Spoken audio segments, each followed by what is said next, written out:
வணக்கம் நண்பர்களே. ஒரு தேவதை வந்து எப்படி அட்டைக்கு ஆள்றது? நான் சொல்லக்கூடிய முறையெல்லாம் நீங்கள் ஃபாலோ பண்ண மட்டும்தான் ஒரு தேவதை வந்து அட்டைக்கு ஆள முடியும். அது எந்த தேவதையாக இருந்தாலும் சரி. ஒரு தேவதை வந்து தீட்சை எடுத்துட்டீங்க அப்படின்னா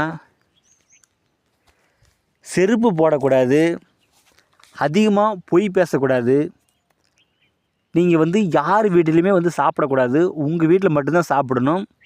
அல்லது நீங்கள் தனி சாப்பாடு செஞ்சு சாப்பிட்டுக்கோங்க. பெட்டு கட்டலை இந்த மாதிரி வந்து நீங்கள் படுக்கக்கூடாது. தரையில் தான் வந்து ஒரு துணியை விரித்து போட்டு படுத்துக்கங்க. மனைவியை தவிர வேறு எந்த பொண்ணையும் ஏறெடுத்து பார்க்கக்கூடாது. உங்கள் மனைவியோட மட்டும்தான் நீங்கள் இருக்கணும். வேறு எந்த பொண்ணுங்களையும் வந்து நீங்கள் ஆசைப்படக்கூடாது. காலை மாலை 2 வேளையும் குளிச்சுட்டு பூஜை பண்ணுங்க. 2 வேளையும் குளிக்காமல் பூஜை பண்ணாதீங்க. இந்த முறையெல்லாம் வந்து நீங்கள் ஃபாலோ பண்ண மட்டும்தான் ஒரு தேவதை வந்து உங்களுக்குள்ளே அடங்கி இருக்கும்.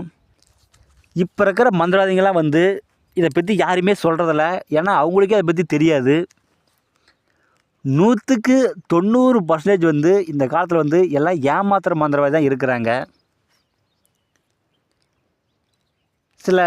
ஒரு நிறைய பேர் வந்து என்கிட்ட சொல்லியிருந்தாங்க, ஒரு மந்திரவாதி வந்து தேடி போனால், லேடிஸ் வந்து அவங்கள தேடி போனால் அவங்க வந்து அந்த லேடிஸை வந்து மயக்கி அவங்க வச்சுக்கிறாங்க இப்போ இருக்கிற மந்திரவாதிங்க வந்து.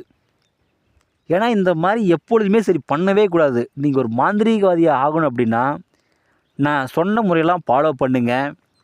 உங்களோட குறிக்கோள் வந்து நீங்கள் வந்து மாந்திரீகம் நல்லா கற்றுக்கணும், 4 மக்களுக்கு நல்லா செய்யணும். அதை மட்டுமே வந்து நீங்கள் குறிக்கோளை வச்சுக்கோங்க. நீங்கள் அதை விட்டுட்டு நம்ம ஆடம்பரத்தை விரும்பணும், அந்த பொண்ணை பார்க்கணும், இந்த பொண்ணை பார்க்கணும் அப்படின்னா மாந்திரிகம் வந்து உங்களுக்கு சித்தி ஆகவே ஆகாது. நீங்கள் கோடி மந்திரம் ஜெபித்தாலும் சரி உங்களுக்கு ஒருபோதும் வெற்றி ஆகவே ஆகாது.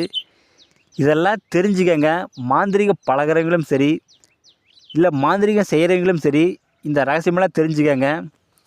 ஏன்னா இந்த காலத்தில் பொறுத்தளவுக்கு யாருமே வந்து தெளிவாக சொல்லிக் கொடுக்க மாட்டேன்றாங்க. ஏன்னா நிறைய பேர் வந்து நம்மக்கிட்ட சொல்கிறாங்க. அது போல் வந்து நீங்களாம் தெரிஞ்சுக்கங்க. உங்களுக்கு மாந்திரீகத்தில் ஏதோ டவுட்டு இருந்தால் எனக்கு ஃபோன் பண்ணி கேளுங்க. கண்டிப்பாக அதோட முழு விளக்கத்தையும் நான் சொல்கிறேன். நான் ஃபோன் எடுக்க முடியல அப்படின்னா எனக்கு வாட்ஸ்அப்பில் வந்து நீங்கள் மெசேஜ் பண்ணிடுங்க. இந்த வீடியோ வந்து பிடிச்சிருந்தா எல்லாத்துக்கும் ஷேர் பண்ணுங்கள், சப்ஸ்கிரைப் பண்ணுங்கள். மேலும் அடுத்தடுத்து நல்ல வீடியோ நான் போடுறேன். நன்றிங்க.